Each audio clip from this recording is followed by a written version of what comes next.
Welcome to Next in Tech, an S&P Global Market Intelligence podcast where the world of emerging tech lives. I'm your host, Eric Hanselman, Chief Analyst for Data and Insights at S&P Global Market Intelligence. And today, we're going to be delving back into the payments business, but this time looking at some of the business-to-business aspects. And to discuss that with me is McKayla Wooldridge. McKayla, welcome back to the podcast. Hey, Eric. Thanks for having me back.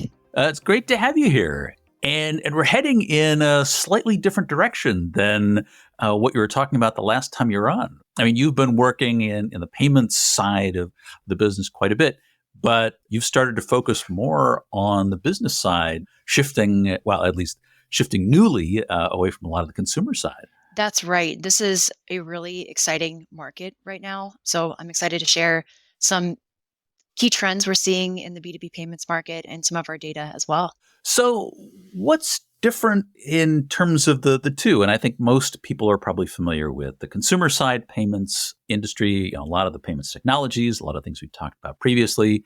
The business to business side, though, it sounds like there's some fundamentally different aspects in terms of the way in which it operates and some of the facets of that market. There is, yes. As consumers, we're used to paying how we want and when we want, whether that's a credit card or a debit card or even a digital wallet. But in the B2B payments market, it's really not as straightforward. We found that half of businesses surveyed say they pay their suppliers by bank transfer and about half pay by credit card. But what's really interesting is that nearly half still use paper checks and about 16% still use cash. And that's from our 2024 Business Trends Survey. Wow. That is, I mean, well, it's interesting. We talk about various industries and what their progress has been in digital transformation in its various forms and the basics of digitization. And we were talking about, when we talk about a lot of what's happening in logistics, fax is still a big factor there. And even in healthcare, we seem to have one of these retro technologies, but they still wind up being that least common denominator that you know that you can always pay somebody in cash, but holy cow, all of the challenges that starts to present just operationally for a business, though, those are pretty massive. It is. It can be kind of concerning because, it's not really just about inconvenience with paying by check. It can really be costly for a business. It can take several days for that check to clear. Processing costs can be anywhere from $4 to $20 for a single check. And then also checks just are more vulnerable to fraud compared with other payment methods as well. We've seen in a lot of the consumer side fraud, but certainly that's happening on the business side for fraud problems with checks as well. But I think the point that you made about digitization is that interesting piece because there's the cost aspect of it, certainly. But there also is that issue of how are you tracking the operations of the business? How are you integrating that in terms of getting the business to a more solid technology footing? I mean, that seems like one of the even more basic progressions that businesses are making. Yeah, it's so interesting because there's really a whole range of back office operations that go on for a business to both make and receive payments. So unlike consumer payments, businesses typically pay for goods and services after they've been delivered. And this is generally referred to as paying on terms. And the payment process between a buyer and a supplier can be pretty complex. So the process typically begins when a customer creates a purchase order. Then the supplier fulfills that order and its accounts receivable department creates an invoice to send to the customer. And then the customer's accounts payable department processes and pays that invoice. But this entire process can be anywhere from 30 to 90 days on average. So, well, you mentioned check clearing times. I wonder for some businesses whether or not that additional delay that they still have access to funds before that check clears might be something that they're still literally banking on in some level. But I guess that creates a whole set of questions about what's their motivation. Do they want to actually make these transactions happen faster? Are they, what are the motivations to be able to go into digitized payments? And what are some of the benefits that a business can potentially reap, if they're shifting to better or at least more technically mature technology? Yeah, it's a really good point because it's really all about managing cash flow and working capital for businesses. So I'll give an example, real-time payments. That is something that skeptics argue businesses may not want to use because those funds are leaving their accounts instantly. We found that according to our survey, about 28% of businesses are actually using real-time payments already to pay their suppliers. But this is really interesting because the other way to look at it is businesses can actually hold on to those funds until the last minute that they need to be paid. And so that is also kind of a way for them to manage their working capital. There is kind of a desire for those digital payment methods as well, not only in terms of speed for the transaction, but in terms of security as well. And then also, like I mentioned, just the ability to kind of manage cash flow as well is a factor. Well, there is some benefit to being able to say, "Hey, the check's in the mail." But to your point, it means that if you have suppliers that you want to make sure that one, you've got some confidence of when that transfer happens, but two, you want to actually have that control. You want to have that precision of saying, "All right, this is due on the 30th. I want to make sure that yes, I want to keep my supplier happy because I want to make that payment." But I also want to, presumably, I can do things like scheduling payments, midnight on the 30th or whatever the last transaction time is that I could potentially move those funds. So a little more control for businesses sounds like what's the upside. Absolutely. Having that control, that also helps with things like reconciliation and then getting that visibility into expenses as well. So that's where getting employees' corporate cards and being able to set spending controls and limits on those cards are really important. Well, when you contrast that, I guess we've talked a little bit about how this contrasts with consumer. I mean, consumer, you're basically, consumers are paying up front. Businesses are paying in arrears.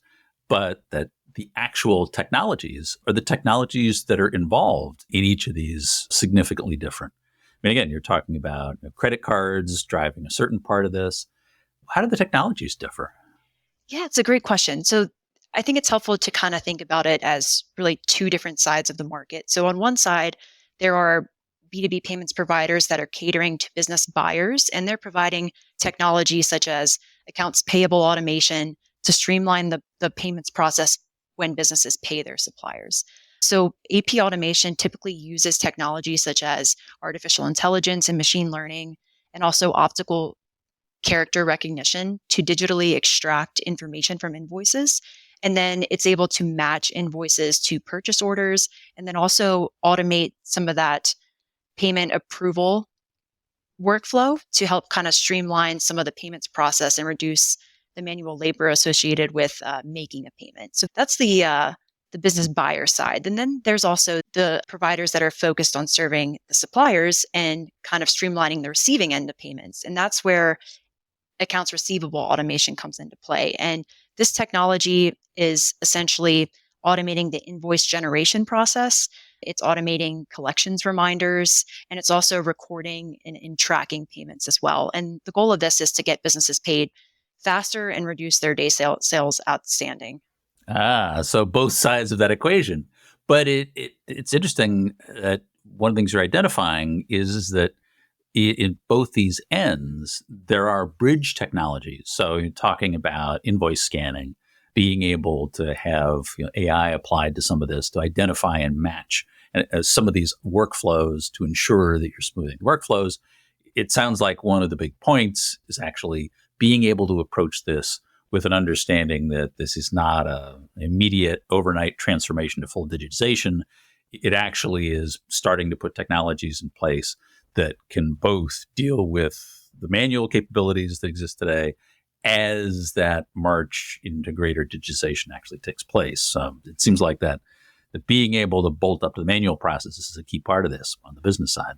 Absolutely. And right now, businesses have data in disparate systems, and replacing a lot of these legacy systems, it's a big challenge right now. It's not something that's going to happen overnight, but that's where I think partnerships with B2B payments providers can really help streamline some of this manual back office payment processes. I know in logistics, part of the digitization process was really working to come to some level of agreement on interoperability.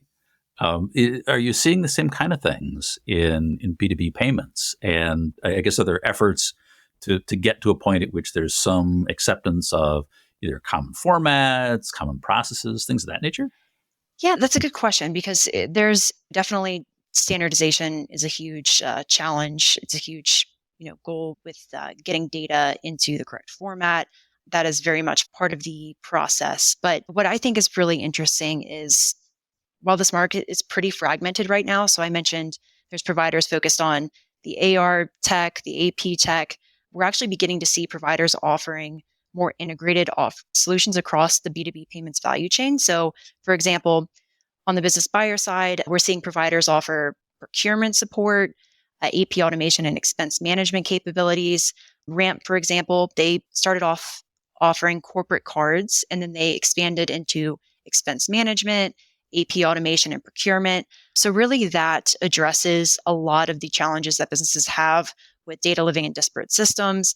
That can all usually tie back to their ERP systems. And then that addresses a lot of challenges that they have with just managing expenses in general and then also making payments to suppliers. So they're able to tap into a lot of capabilities through a single provider now. It sounds like this is another situation in which there are a lot of potential buying centers. You've got payables, you've got receivables. Depending upon the size of your organization, those may be different teams. Is this a situation where, in fact, you've got potentially different systems in both of those areas? And as a result, that you've got to approach them from different angles for both of them? Yeah, so it is very much like I mentioned a fragmented market still. There are different teams, different systems at play, but we're beginning to see providers kind of offer a lot of these capabilities under a single pane of glass. So in some cases, there are providers even catering to both sides of the market. So Paystand, Bill.com, for example, they all serve business buyers and also suppliers. So with accounts payable, accounts receivable capabilities. And that just helps businesses get access to capabilities through a single platform. Well, and you've said the platform word now. It seems like there's so many things that we're looking, so many areas in which we're seeing this gravitation towards platform-based offerings. The difficulty, though, is that in a lot of cases, it's one big system. It sounds like in B2B payments, this is a slightly more gradual shift, but that the end goal is one that most of the players would like to be the one platform that covers all the needs and various ends. It seems like that's going to require a lot of integration, and especially for something that's as fundamental to most organizations as receivables and payables to the function of the organization. That could be a tough transition. Are you seeing interest in platforms? Is this a shift that looks like it's going to really pick up steam? Yeah, we've actually found that a lot of businesses prefer to use a single provider for their a single software provider for even financial services. That's a trend that we're seeing. There's also still a preference for having multiple providers. There's benefits to that as well. It can be a little bit more flexible, support maybe different use cases. So there are benefits to both. But I think just in general, we're seeing a shift towards providers that can offer just more capabilities for businesses in a singular platform. I don't think we'll ever get to the point where there'll be that one platform that covers all B2B payments capabilities for buyers and suppliers, but I think that we can get a good portion of the way there. Well, it seems like we've got a lot of software providers that want to be able to get to the Salesforce model of being the everything for everybody in that particular area of their market. But that's not an easy thing to be able to master. As you're pointing out, there are still these best of breed, more specialized approaches that, depending upon how an organization's organized, may be better fits. Of course, having one single system certainly would simplify things, but it seems like an area in which there may be particular challenges in being able to have one system that does everything exactly the way that a particular business happens to operate. Absolutely. Yeah, because it does seem, especially for something, for long established practices like the internal financials of an organization, there are going to be ways in which the business has been organized around this and managed. And I mean, even you were mentioning some of the shifts moving from cash and checks maybe to cards. That, I think, probably paying for credit cards and some of this was probably a big enough change. But it sounds like some of the players in the market came from an environment in which they were helping to get cards as part of that payment environment, and then had the data that the cards generated, and then are now helping businesses manage that data. Are corporate cards, has that been a transformational process, or is that something that's still in the midst of happening? Still in the process of kind of digitizing payments like we talked about earlier. So corporate cards are interesting. One trend we're seeing is virtual cards.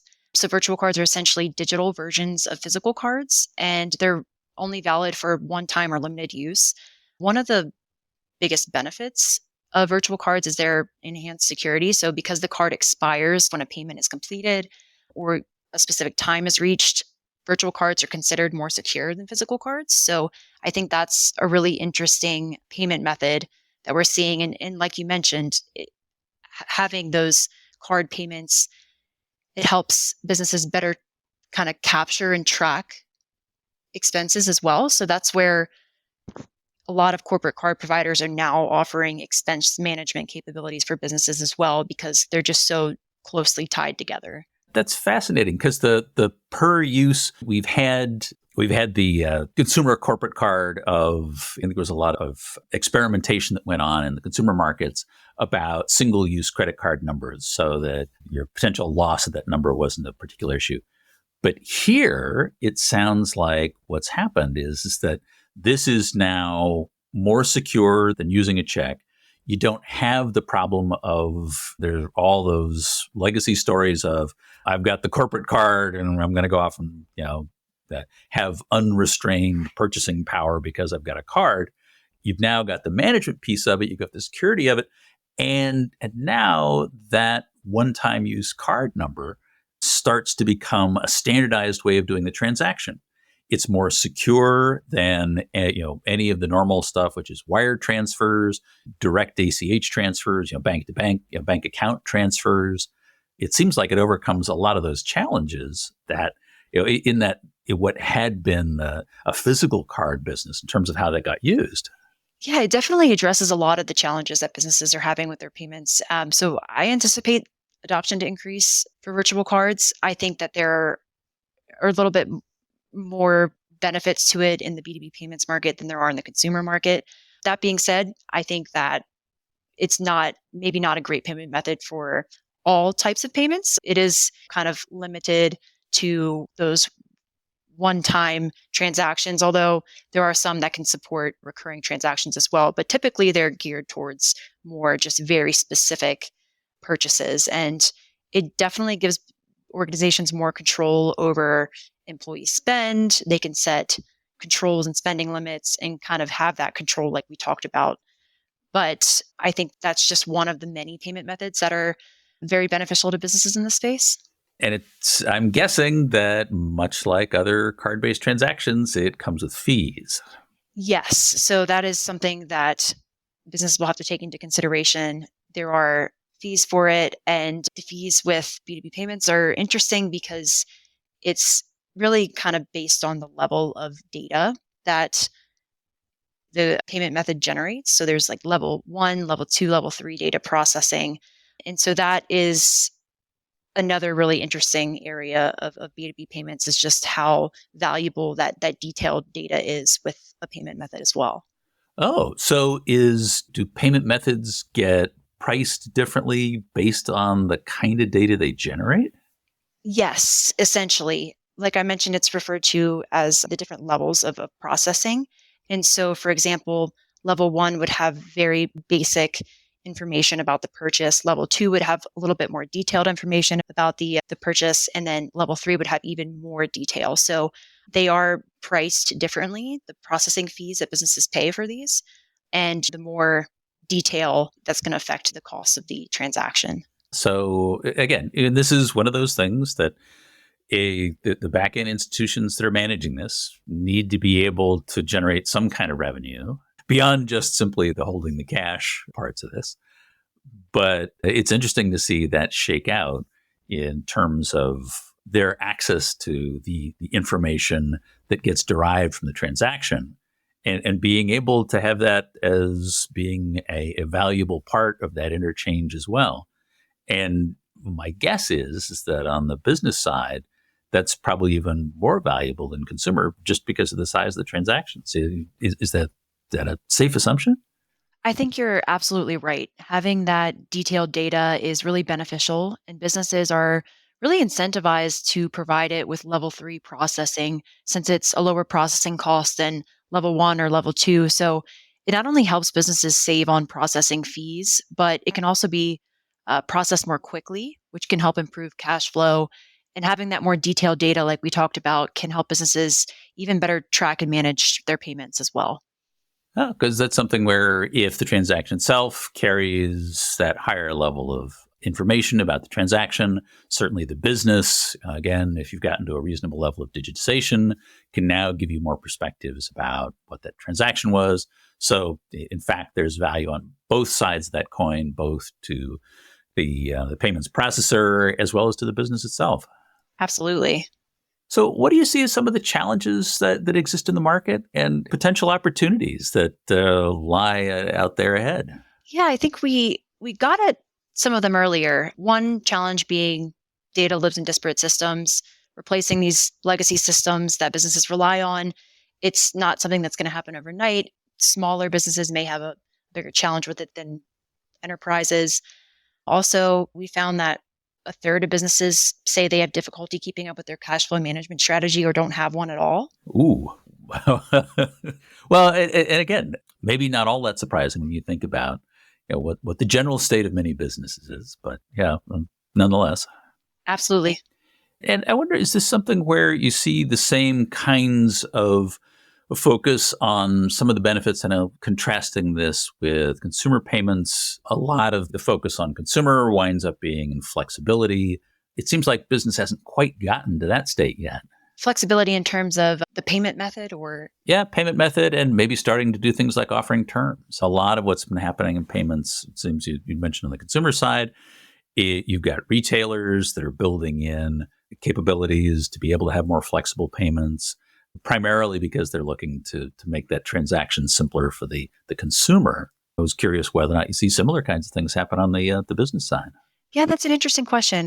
When I joined you last time, we were talking about buy now, pay later, and that is something that we're seeing in B2B payments as well. So paying on net terms, that is something that has been very standard in B2B payments for a while. You might have heard the term 210 net 30, and that's really where businesses, they can essentially receive a 2% discount if they pay their bill within the first 10 days. Otherwise, they have 30 days until the payment is due. So that it almost sounds like buy not pay later. It's that flexibility at checkout that we talked about on the consumer side. But we're seeing providers now that are coming in and actually offering extended terms. So beyond the 30 days, they may offer 90 days or several months. And so that's essentially acting almost as buy now, pay later for businesses. So I'm thinking of like Billy, Mondu, Tranche. Those are all providers that have kind of coined the term buy now, pay later for B2B payments. Oh, interesting. It sounds like maybe historically there's been that flexibility in the business to business side, and that maybe now there's an opportunity to formalize it. Oh, wow. Interesting things. So, what do you see as next steps? Yeah, it's a really exciting time for B2B payments. I think that there's a lot of momentum, like we talked about.